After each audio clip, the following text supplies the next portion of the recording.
Assalamualaikum warahmatullahi wabarakatuh. Waalaikumsalam warahmatullahi wabarakatuh. Perkenalkan, nama Bapak Pak Ubaidillah. Siapa? Pak Ubaidillah. Boleh dipanggil Pak Ubay, ya. Anak-anakku sekalian, Bapak ingin menyapa terlebih dahulu. Bagaimana kabarnya anak-anakku sekalian di rumah? Mungkin di rumah sedang bersama papa, mamanya, kakek, neneknya, engkong, atau siapa saja, kakak, adik, atau mungkin bersama hewan peliharaannya. Gimana kabarnya semua? Alhamdulillah. Baik, anak-anakku sekalian, Bapak hari ini ingin bercerita. Siapa yang suka cerita? Oke, acungkan tangan. Yang tinggi, tinggi, tinggi dan tinggi. Oke, top. Oke, kita akan mulai ya ceritanya. Cerita ini adalah cerita seorang nabi dan rasul yang bernama Nabi Musa alaihi salam. Ada yang kenal Nabi Musa? Ada? Ya, Nabi Musa itu adalah seorang nabi yang diberikan mukjizat oleh Allah berupa tongkat, bukan tongkol, tongkat, ya, tongkat, ya. Nah, dengan tongkat itu Nabi Musa pernah memukul kepada batu ketika musim kemarau. Batu dipukul oleh Nabi Musa. Kemudian dari batu itu memancar 12 mata air. Banyak kan? Banyak. Nah, ketika Nabi Musa disuruh oleh Allah datang kepada Fir'aun untuk mengatakan bahwa dia seorang rasul, apa kata Fir'aun? Kalau kamu seorang rasul, mana buktinya? Kemudian Nabi Musa mengeluarkan tongkatnya, dipukulkan dan berubah menjadi ular. Kemudian Fir'aun takut. Nah, kemudian ketika Nabi Musa alaihi salam ya berduel dengan tukang sihir Fir'aun. Tukang sihir Fir'aun membawa tongkat dan tambang, dilemparkan semua, disihir menjadi ular. Nabi Musa ketakutan. Tiba-tiba kata Allah, pukulkan itu tongkat. Dipukulkan tongkatnya, benar-benar berubah menjadi ular yang sangat besar sekali. Kemudian ular itu melahap, memakan semua tongkat dan tambang yang disihir menjadi ular itu. Habis semua, sampai tukang sihirnya takluk. Ketika Nabi Musa dengan kaumnya dikejar-kejar oleh Fir'aun dan tentaranya, Nabi Musa terjebak di depannya Laut Merah. Di belakang Fir'aun, di depannya laut. Nabi Musa, kata Allah, Musa pukulkan itu tongkat ke laut. Dipukullah laut itu, kemudian falako, pecah belah. Di pinggirnya air yang sangat besar, tapi Nabi Musa di tengah-tengahnya bisa lewat dengan selamat. Nah, anak-anakku sekalian, Nabi Musa alaihissalam pernah ditanya oleh kaumnya, Musa, apa ada orang yang lebih pintar, lebih berilmu daripada kamu? Nabi Musa menjawab, no, gak ada. Karena itu lalu Allah Subhanahu wa ta'ala menegur Nabi Musa, gak boleh begitu, gak boleh nyombongin diri. Karena masih banyak orang yang cerdas dan lebih pintar daripada engkau. Nabi Musa kemudian bertanya, ya Allah, siapa lagi orang yang lebih pintar daripada aku? Cari, nanti engkau akan menemukannya di dua pertemuan tempat, di pertemuan dua air ya, di muara lah ya, di muara, di pertemuan dua lautan, begitu kira-kira. Nah, kemudian Nabi Musa menyiapkan diri bersama muridnya untuk mencarinya, membawa perbekalan secukupnya dan membawa ikan di wadah. Apa kata Nabi Musa kepada muridnya? Aku tidak akan pernah berhenti untuk mencarinya, ya, sampai aku bertemu dengan orang itu. Begitu mereka sampai ke satu tempat pertemuan dua lautan, Nabi Musa berkata kepada muridnya, kita berhenti di sini, ada batu besar di situ. Saking capeknya perjalanan mungkin mereka tertidur. Setelah terbangun mereka kembali melanjutkan perjalanan dan mereka lupa dengan ikannya, tertinggal. Setelah jauh perjalanan, kemudian Nabi Musa bertanya kepada muridnya, mana makanannya? Kita sudah terlalu jauh berjalan, kita capek, kita haus, kita lapar, yuk kita buka bekalnya. Mereka buka bekalnya, mereka mengambil makanannya. Nah, setelah itu maka si muridnya melaporkan, Musa, kayaknya ikannya tertinggal di batu yang tadi. Gimana? Kenapa kamu baru bilang? Yuk balik lagi. Bilang lagi. Akhirnya balik lagi ke tempat itu, ke tempat batu tadi. Dan di situ Nabi Musa melihat ikan itu terjun kemana? Nyemplung ke laut.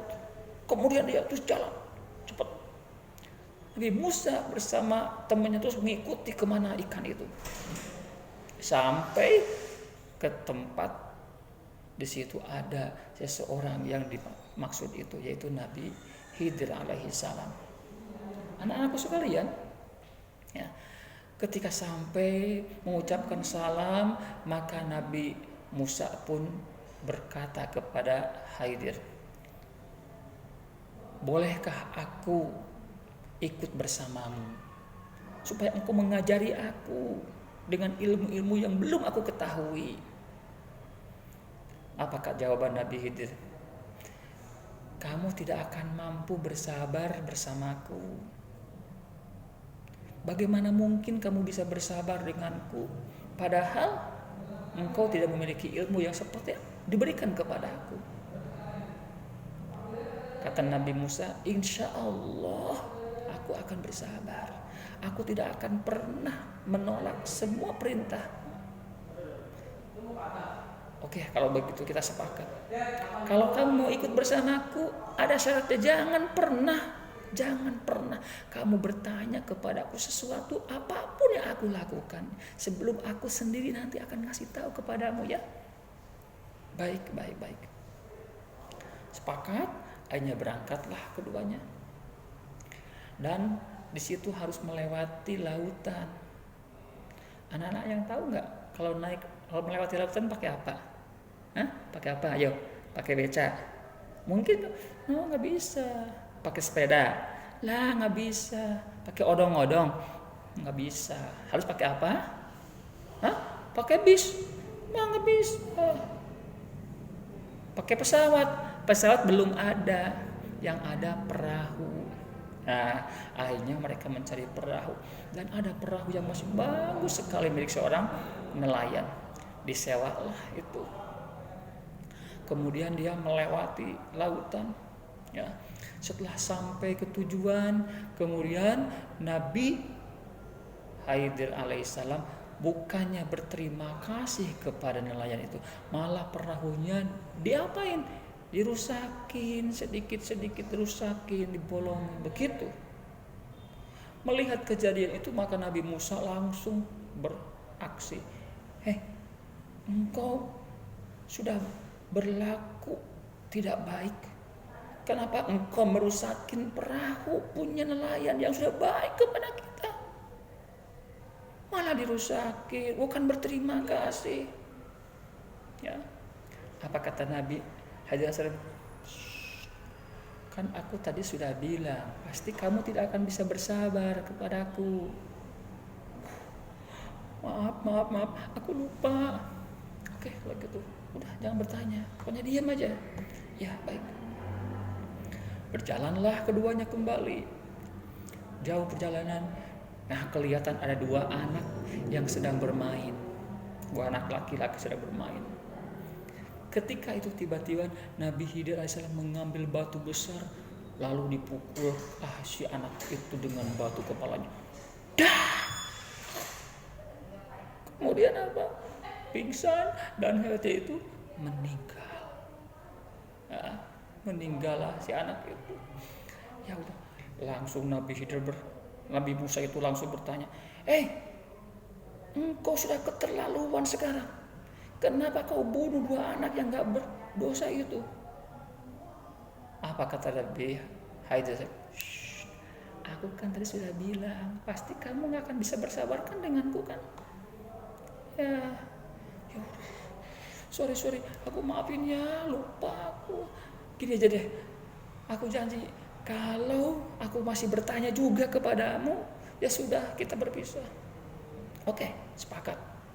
Berangkat lagi dan memasuki suatu perkampungan yang di situ perkampungan itu para penduduknya sangat pelit, ya. Tahu nggak pelit?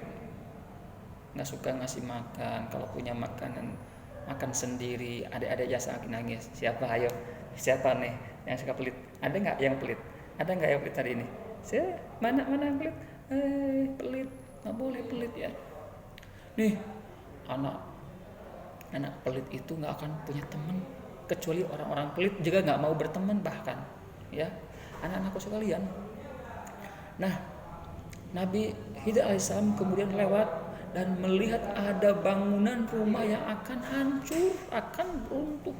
Maka Nabi Khidir alaihissalam mengajak kepada Nabi Musa itu untuk apa? Untuk membangun rumah itu. Setelah selesai membangun rumah, Nabi Khidir kemudian langsung mengajak pergi. Apa kata Nabi Musa? Kenapa engkau gak minta upahnya? Minta aja upahnya kepada orang itu. Kan mereka orang pelit. Wajarlah kita kalau minta upahnya. Gitu. Apa kata Nabi Khidir? Kan aku sudah bilang kepadamu, pasti kamu gak akan bisa bersabar denganku kan? Aduh, lupa lagi deh. Udah, kita berpisah. Tapi sebelum berpisah, aku akan kasih tahu rahasia kenapa aku melakukan semua itu. Apa? Kenapa kamu tadi menghancurkan, merusakin itu perahu? Ini karena di balik bukit ini ada para penguasa, ya, yang suka ngambil perahu yang masih bagus. Aku kasihan kepada para nelayan, jangan sampai perahunya miliknya diambil. Maka aku rusakin, pasti perahunya gak akan diambil.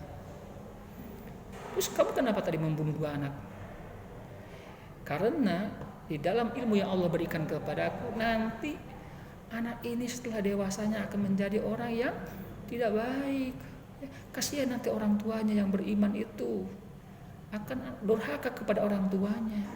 Maka aku juga akan minta kepada Allah supaya menggantikannya dengan anak-anak yang soleh dan baik. Terus kenapa tadi kamu tidak minta upahnya kepada orang itu membangun rumah? Nih, ketahui bahwa rumah itu milik dua anak yatim. Di dalam rumah itu ada harta yang disimpan. Kalau sampai bangunannya runtuh, maka akan terkubur dan tidak akan bisa diambil nanti oleh anak-anaknya. Makanya aku bangun. Oh gitu. Ya udah, kalau gitu kita berpisah, ya. Baik, kita berpisah saja, ya. Begitulah, anak-anak sekalian, coba ada hikmah yang bisa kita ambil dari kisah ini. Apa? Yang pertama, ternyata ilmu Allah itu sangat luas, lebih luas daripada samudra, lebih tinggi daripada gunung-gunung itu. Dan untuk mendapatkan ilmu yang luas dan tinggi itu, tentunya kita harus mencurahkan segala kemampuan kita, mencurahkan semua doa dan usaha kita. Ya. Yang kedua, bahwa untuk meraih ilmu itu, untuk mendapatkan ilmu dan belajar itu ternyata tidak mudah. Harus banyak bersabar, ya, bersabar. kita harus bangun pagi, kita harus melawan ngantuk, kita pengennya main terus. Tapi kalau udah ingin mendapatkan ilmu, kita harus bersabar untuk melawan semua itu.